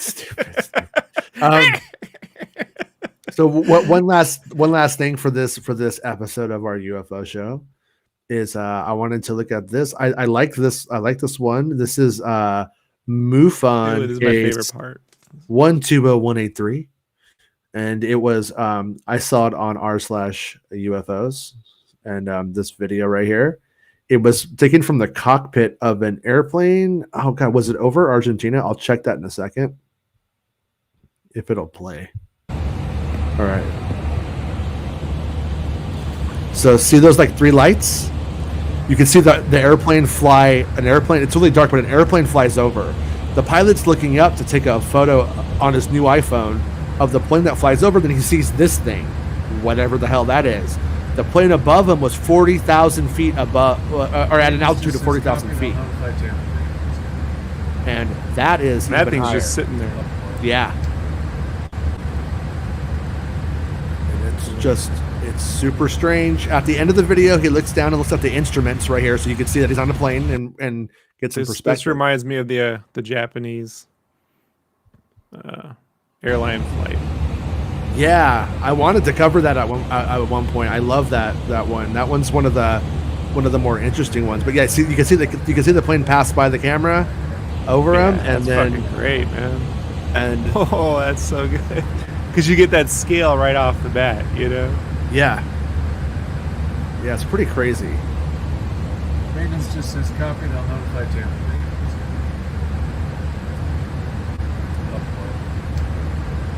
Just so motherfucker weird. Jason, that right there is the most legit thing I've seen on this show yet. Like, that passes the Rob artist check. You understand what I mean? Like just the eyeballing, like I don't know, but no, that's it. That's the kind of shit I'm looking for right there. Yeah.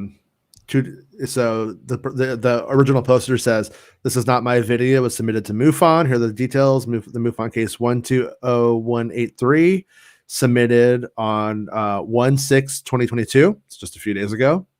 The event date was what 1/3/2022, and unknown, Georgia, United States. So it's above Georgia.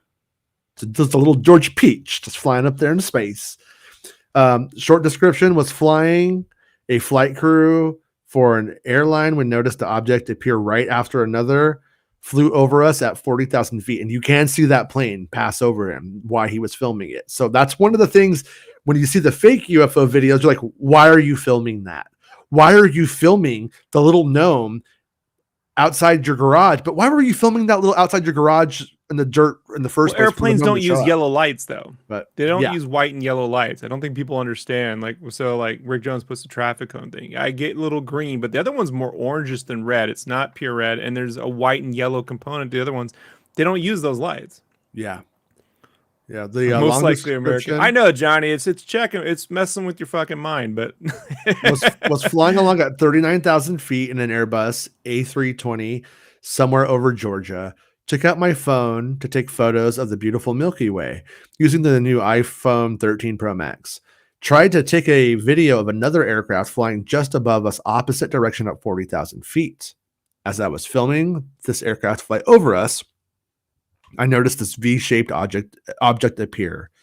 It appears to be between us and the other aircraft. Both captain and I agreed we would like to remain anonymous. I will share the video I took. At the end, I zoomed briefly to the instruments to get perspective. Nothing was reported to the FAA or ATC. So, yeah. Do you have an iPhone or a Google Pixel? I have an iPhone. Because does the Google Pixel night stuff work with video or just screen? Because they have that night vision, right? Because people are like, I'm at Disneyland and here's a photo of the Google Pixel at night. And it's like pure... It's like it looks perfectly shot, you know, like even though it's a night shot. Like, I wonder. Yeah, this is that new iPhone. I can't tell if there's like more dots down below, but it definitely, like I said, it's just sitting there, and I think that's too high for civilian drones for sure. So that the whole drone thing that they schedule drones, and drones can't fly in between air traffic lanes, Johnny. I don't think you understand how incredibly dangerous it is. All this stuff gets worked out. They don't just, I'm going to take the drone up today. So I'm in the Air Force, taking the drone up today. You know, we'll just dodge the airplanes. I'll never notice. They can't fly into areas, you know, like they're not allowed. And drones fly much lower, actually. I've seen one in San Diego when they were first testing them. Like they're low. They're not 20,000 feet up in the air. Yeah. Yeah, no, traffic. And they don't, drones don't have fucking lights. I don't think you understand too. They're not like, here's our drone. That defeats the whole purpose of it. So it's just. Yeah, I mean, I got to be honest with you. As an American, I'm looking at my American tech, and I'm just not really seeing it flying in the sky and doing anything like that. No, I mean, it all it could really be is some kind of number one. I don't really believe the the TR3B. I don't believe that thing exists. It supposedly has existed for so long it would be obsolete by now. Like if it ever did. But I mean, I went to Fry's and my drone has lights on it. I'm talking military drones. Like just some nitwit out there's gonna go. Yeah, it was like, I mean, and it's like what he said, 40,000 feet up in the air. That's really high. You know how high that is? That's really high. And people skydive at 18. Do you understand how high 40,000 feet is? I mean, I'll be honest. I would believe it. I would believe it's if I was going to go with. I believe UFOs are real. I know that they are. So it's just not even like a thing like worth debating in my head. But if I was just going to say, let's just pretend it's not a UFO. It's not an actual craft or thing of intelligence. I would take it some kind of atmospheric, weird, solar looking flare thing that I don't understand that happens in the sky. Probably more likely first before I would take it as, but that doesn't make sense.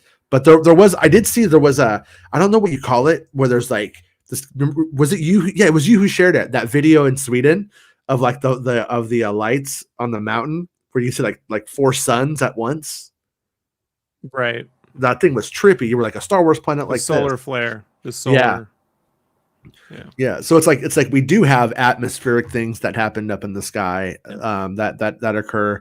And so, and it having those colors, it does have a color spectrum of the color spectrum. But it has the boomerang feel of that guy that we saw in Turkey.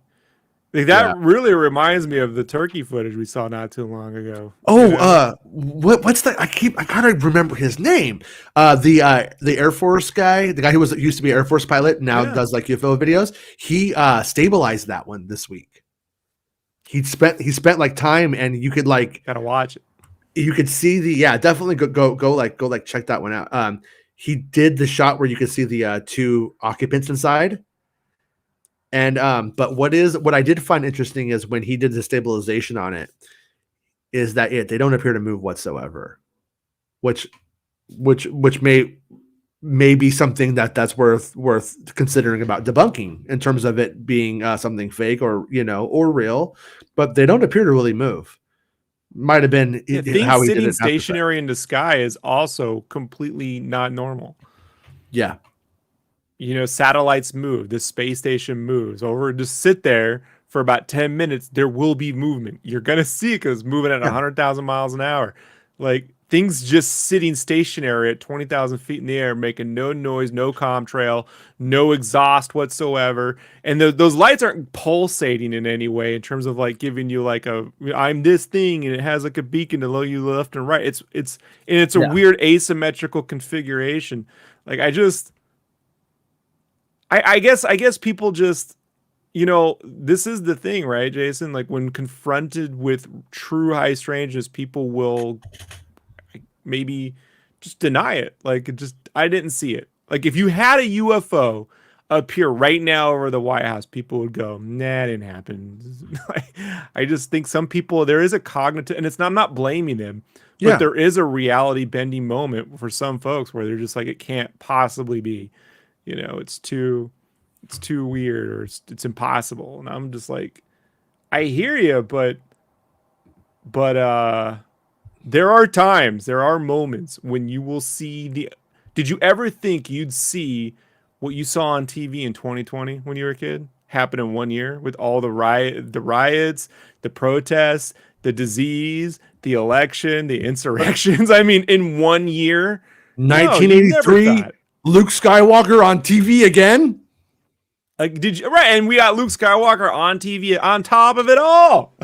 And he hadn't aged crazy. A day. He looked great. But I know.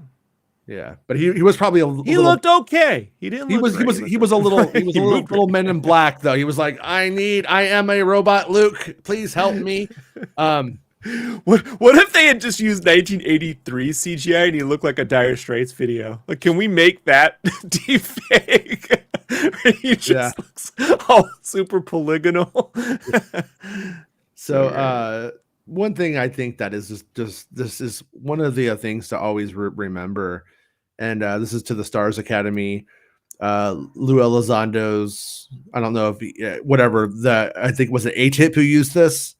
I can't remember exactly how that goes, but there's the 5 observables, and that is these right here. When you get all of these or all of these together, that's when you have something truly amazing. When you just have one or two of them, it's like, well, okay, that's cool, but sudden and let me go through because I've had one of these. Let me see. So okay, go ahead. Okay, number 1, sudden and instantaneous acceleration. Objects moving in such a manner that they are capable of maneuvering suddenly, deliberately, and sometimes in the opposite direction. In some cases, these maneuvers involve a change in direction and acceleration that is well beyond the healthy limitations of any biological system that we are aware of to withstand. The anticipated effects of these G-forces on material may even defy our current technological ability to manufacture. All right, so I just want everyone to know, Saturday, the weekend in 2000, was it 2008 when The Dark Knight came out? I think so. The Dark Knight, right. Irvine Spectrum Theater. I was there. I was waiting for the 8:00 showing. We were sitting outside in this long line because this was before you could just get a reservation. You had to like stand in the lines, and it was the IMAX screening, and then I was sitting there playing Game Boy, and I got bored because it was dusk. So that's the time of day. It was dusk, orangish in the sky. Well, you were also still playing Game Boy in 2008. I mean, I got bored. Well, it's DS, so I call it Game Boy because I'm fucking old, right? So got it. I look up, and this pinpoint of light is coming down, right? Like this, like kind of like this, right? It's coming down, and then it stops. This is when I noticed when it stopped. I was like, all right, when it stops, I go, whoa. Out, I say it out loud, right? Instantaneous. Whoa. Then that dot splits into 2, and then it goes this way towards the ocean. And I'm like, you see that? Like, I literally, and my friend's like, what? And everyone's playing, what? What are you looking at? Yeah. Right there, but it was already gone. Like, right. I didn't just slowly, I went that way. I'm like, what the hell was that? And I was freaking out. Like, yeah. So, would too. So that follows sudden instantaneous acceleration. Right. Okay. So number 2, hypersonic velocities without signatures. Objects that are traveling well above supersonic speeds and yet leave no obvious signature behind. Specific signatures normally include acoustic, heat, and electromagnetic, and are traditionally recognized as a sonic boom, vapor contrails, and atmospheric ionization. Currently, the world's most advanced military and reconnaissance aircraft have detectable signatures. No vapor trails, no comm trails, nothing left behind. Just these pinpoints of light that then go off into the... But do they have the Warwick Davis signature? Don't Warwick, think so. Actually. There's Warwick because he's all about battle. He's all about battling. It's all about war. He was very specific on that. Warwick. Yeah, he doesn't know his own name. It's okay. Just don't tell him. Okay, low observability. Regardless if the object is being viewed electro-optically, electromagnetically, or through the naked eye, the inability to gain a clear target picture remains elusive. Descriptions by witnesses are often difficult to describe, while radar returns often comes back nonsensical or even jammed. Objects generally appear opaque and semi-metallic in nature, both on camera and live. In many cases, it is nearly impossible to actually see the object, and instead, reports often include what is seen around the object. So this was so high up, I only saw a pinpoint of light. But what this actually reminds me of is many of the Phoenix Light That for not just that night, but over 3 days and plus a week before. It reminds me a lot of that. But Right. So I could say, yeah, it was a pinpoint of light. I couldn't tell you. It split into two. Like I couldn't tell you what it looked like, but it was way up there. So I don't know how high. I'm not an F-16 pilot. Right. I wanted to be though. Iron Eagle. Fuck yeah, dude. Lewis Gossett Jr. Respect. Transmedium travel. Transmedium travel. Objects that have the ability to travel easily in various environments and conditions, seemingly without any change in performance capabilities. Our current understanding of the physics requires vehicles to be designed specifically according to their application. For this reason, there are stark differences between those vehicles that orbit in space, fly in the atmosphere, and travel in sea. Objects that can travel in all three mediums using the same design and without compromising performance or degrading lift remains an enigma. This one too. This came from space. It came from way up there, down, stops, and then goes. How many? You name me how many spacecraft we got doing that? Yeah. You know, the SpaceX can't do that. Yeah, I mean, theoretically or technically, probably theoretically, to get all of these, you would have to see the craft do all of this stuff and go in water and come out of water or something equivalent to. That is what he's talking about. But I do want to say, watching a space, the Challenger style Discovery, that's a bad example, but the Discovery style rocket ship doesn't, like, it's got wings like a transformer, but you know, that's because it's coming in and land. It ain't stopping and then flying around and taking it over. Let's go to France. Like, I've heard Elizondo like talk about how you'll have like how whenever one of our vehicles today does something like I'm not really good with what the vehicles are, but you know how you have like those planes that can like land in water and then take off from water and stuff like that. In Indiana Jones. Yeah. They're not really good at what they do. To be able to do those things, like sacrifices in design are made to be able to do both things. And they're not the ones really... that actually can go into water, like the car that can like drive in water and then go on land. There's also a pausing thing where they have to flip over, drain a bunch of water out, turn on the engine, click over. Yeah, we have a tank that could do that, but it has all these like pumps and stuff that have to like filter everything out and then switch. There was remember the movie 18 where they dropped the tank with parachutes and it landed in water? Mm-hmm. And the movie, the 18 movie, which doesn't have the theme song, which is fucking total bullshit. But it has Rampage Jackson, which was kind of cool. People complain that could never happen, but some physics guy looked into it, and I'm like, there is a tank that can do this because it's electric. There's a version of like an A1 or a T something. So I think it was a British tank, but they go through. There's a whole video. But in order to do those certain things, there are trade-offs and designs. It's not like it just works and it's perfect and it can do anything. It's really quite clunky. Yeah. So basically, if you see one doing one of those things, though, that's probably a really good example that you're seeing something really pretty. I definitely got two of them. I got two of them for certain. Positive lift. Objects that are apparently resisting the natural effects of Earth's gravity, yet without the normal associated aerodynamic means for lift and thrust. These objects have no obvious signs of propulsion, engines, propellers, exhaust plumes, or flight surfaces, wings, rudders, so on. Yet, but they are able to move in a very precise manner in our atmosphere, despite not having any of those characteristics. I got three. So when you see these 5 observables all together, then we are forced to scratch our head and come to the conclusion that maybe we don't know what these things are. We need more data. What I love about I love about this sighting, though, man, that I had is that I can pinpoint within almost to the hour when it happened. You know, I don't know what time it was because I was playing Nintendo DS, right? Right. But I could tell you the time of day. I knew exactly where I was, what day. So you don't have to take my fucking word for it. Someone else had to see the shit. Like, it's impossible. That's one of those things I should file with MUFON or someone to see if anyone else reports some shit that You should day. search on the MUFON and see on their database and see if you can? I think you can. I think you can. Yeah. Huh. Yeah. Okay, I'll go look. Yeah. See if MUFON it shows up in there. Yeah. I'll dig the date up, what weekend it came up. Because I remember Ian Punnett, to show you how well my memory was that night. Maybe you think, well, how good's Rob's memory?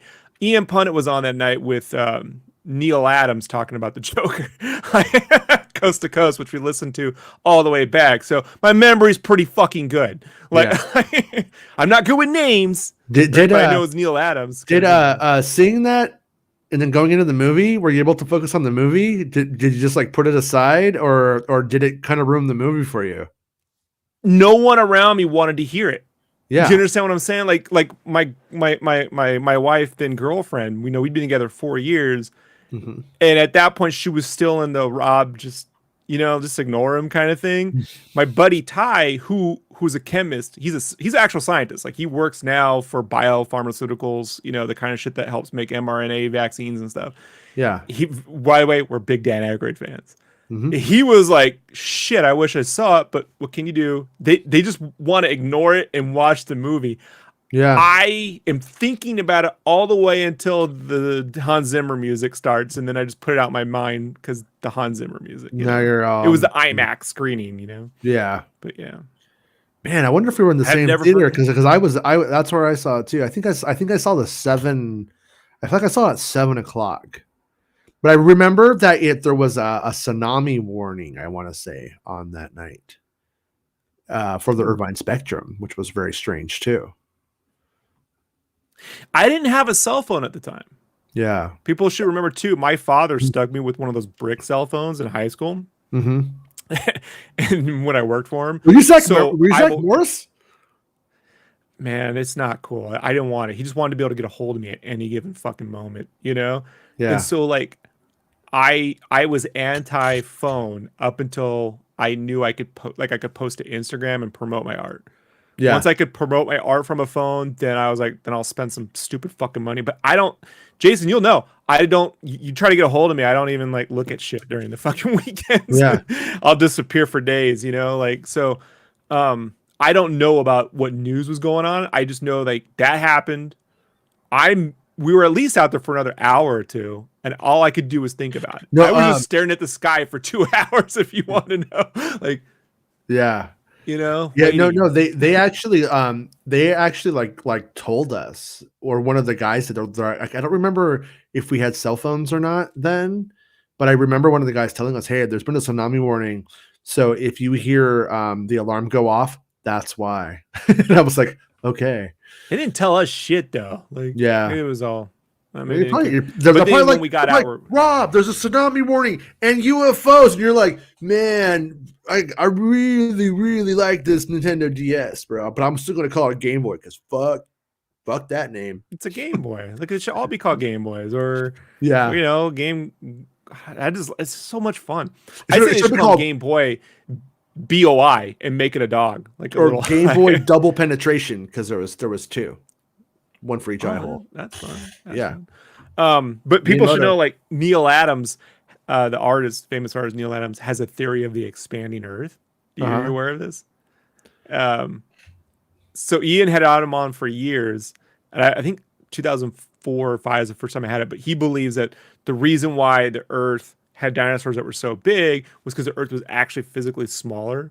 And so when you're in a smaller area, like apparently like the temperatures were crazy and different, and so creatures grew and then it expanded and all this. The expanding continents is because the planet actually grows. I know it's fucking batshit crazy, but I love this stuff because an artist, right, is thinking about this, and I was waiting to hear more about it. However, in 2007, I was at a Wizard World, which is like a comic convention, and I sat next to this artist. And I look over and his name says Joel Adams. And I'm like, you perchance related? He goes, yes, he's my father. I'm like, and this guy's an artist, and he's expecting me to ask him all about Neil Adams questions, right? Like Batman, Superman versus Spider-Man. And I go, so, your dad with the expanding Earth thing. And he looked at me, and he went, first he goes, okay, first, you could tell he's relieved I'm not talking about art. But then he goes, it was my whole life, since I was a kid, I've been having to hear this shit. He's like, and I would bring him back like data from college and in classes, and he just believes in it. The universe is expanding and is sort of elongating over time. So he's not exactly the planet's alive and it's growing. He's not exactly wrong. Yeah, his interpretation of that way is, but yeah, that's a bit much. Yeah. But hey, but he didn't speak to the expanding Earth that night. It was all about the Joker and the history of comics and stuff. So which was fun. But I was hoping for more. You could have been that guy at the convention where you're like you wait in line to see Mark Hamill talk about episode 7, and then they're like, "Hey, can you do the Joker for 15 minutes instead? That'd be cool." That happened to me a lot in 2015. Whenever I'd see like Mark Hamill, there'd be somebody who's, "Can you talk about Batman? Can you do the Joker?" And then he would do it. And I'm like, we want him leaking stuff about the new Star Wars movie and not talking about 1990s Batman cartoon. Do cock knocker. I'd be that one asshole. You stop with the cock knocker. See, you're kind of getting Joker, but you're also getting the View Askew villain. And I love cock knocker. It's a great name for a villain. No, yeah. He's got the Ms. That's a problem now with Ms. Marvel. She's got that big fist, and I'm like, just looks like cock knocker's fist. Boosh. Whatever. Well, I'm gonna say that we did it. I mean, we got UFOs. They're flying around. They're landing in Pennsylvania. They're getting people killed. Yeah, who knows? But yeah, I wanted to originally started doing this one because I wanted to do a thing on UFO people that were killed in the process of it. There's not that many. There's a few, but most of the during time, sightings or post sightings. Well, like this one right here, where we have a radio guy, and he starts researching it, and then he dies within a close time frame of having begun the investigation or of having been near the phenomenon. It's 4 years. So it definitely has like merit of like food for thought, but I also don't feel like it's like, yeah, that definitely happened, man. Like, how like somebody's cheating on you or something like that. You're like, I don't have the smoking gun, but there's enough there where you're like, I know I know that's what this is. So it's over. I'm not there with it. I'm not to that spot where I'm like, he was in California and he got hit by a car. It's a smart way to do it, but it just doesn't really. Yeah, but people get hit by cars all the time. Sadly, exactly. And he was from this small place in Pennsylvania, and now he's in California and on vacation, a place he doesn't know. Might have just made a mistake and got hit by a car, and then the person just drove away because they were drinking. Didn't even notice.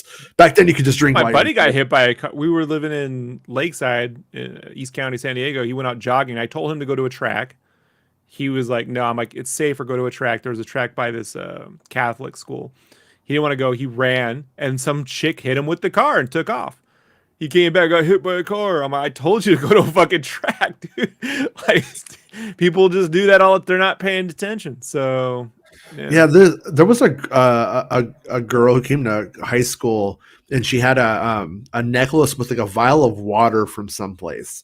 It was real murky looking, almost looked like it was like if you took water and you put a drop of milk into water. That's how it was looking around her neck by this point. She probably had it for a while. And this kid named Ricky Clary, he's all, "What is it?" And I was like, "Oh, we're all coming in our necklaces now," because I'm just an asshole. And he believed me, and he wore a vial of cum on a necklace to school and got suspended. Why does this relate? Well, because it makes me laugh, but also has a very sad ending, in that he was crossing the street just randomly and got ran over. Yeah, he just died. He was like the first guy from high school who died. We're like, oh shit, somebody we know died. Like that was like one of the first. Well, this happened, but that happened to me in Lakeside again in the mid '90s. This is probably why I warned him. Now that I think about it, there was a kid I was friendly with in the 4th or 5th grade, Sean McNamer. Yeah, him in the 7th grade. Him and another guy named, I think it was Kyle. They were riding their bikes on woods on the street, and they got hit from behind by a woman, and they were both killed. Oh shit! Yeah. So like that happens, all the time. I think so. UFOs, Steve, chill out, lighten up, Francis. Like, no, he said that a while ago. He was just I know he's so impatient. Yeah, but I've been patient enough to respond to it. Like, whatever. Yeah. Yeah, but yeah. Well, look, I think, that footage alone, man, was worth me showing up for. And I'm super interested in looking up copper UFOs now. It's the weird thing that sticks in my head. Like, it could go nowhere, but that's the thing I took away. And yeah, I think this, and the other thing was these kinds of stories would make for a great Men in Black series. Like, you could easily, like Forrest Gump, these like real like moments with like a fake, fun storyline, right. Kind of like how the Warrens, who are complete frauds, but are being turned into those characters that are a part of every paranormal case in the Conjuring films. You could almost never do that seen with a Conjuring film. The first one's very Warrens, fun. though, you talk about the Amityville people? The actual Warrens, yeah, the real life people. They were. I mean, it's really hard to not to see them as being complete frauds across the board. They like interjected themselves into things, and yeah, they like, really just have a huge hucksters vibe to them.